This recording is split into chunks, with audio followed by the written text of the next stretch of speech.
The Lord said to me, look. And I lifted up my eyes and I looked, and the wave was far offshore. The water was gone from the seashore of California, and the ground looked so much darker than I thought it would. I mean, I don't really spend my time thinking about the sea just randomly, but I don't know. I just thought that because the sea covers the ground and the sun isn't shining on it, that it wouldn't be so dark because it's not exposed to sunlight. But it was darker than I expected. And while I was working that out, why is the seabed so dark? Why is the ground so dark? The Lord said, I told you to look there, not on the ground. And I looked again, and I lifted up my eyes into the correct position. And what seemed to be the whole sea, was standing up in preparation to come against the coast of California.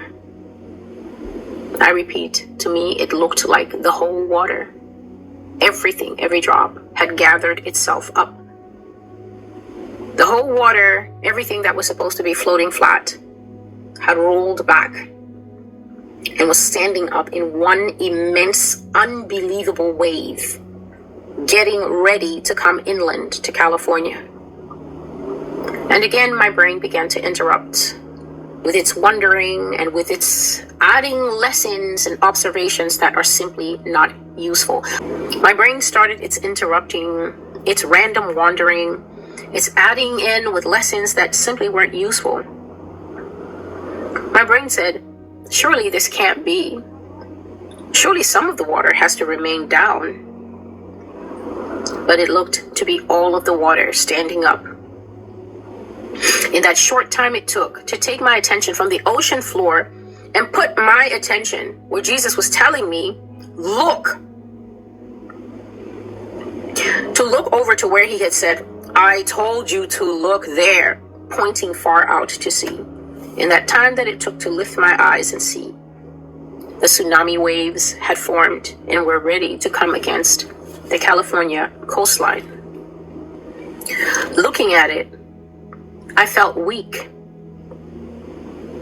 It seemed the sea was waiting for an instruction. I felt so weak. I said, Lord, I've looked. What is that coming against us? He replied, it is the fury of my retribution against you for crimes of capital murder, apostate religion, bad practices of deception and lies that have piled against you like the wall of water you see there held offshore.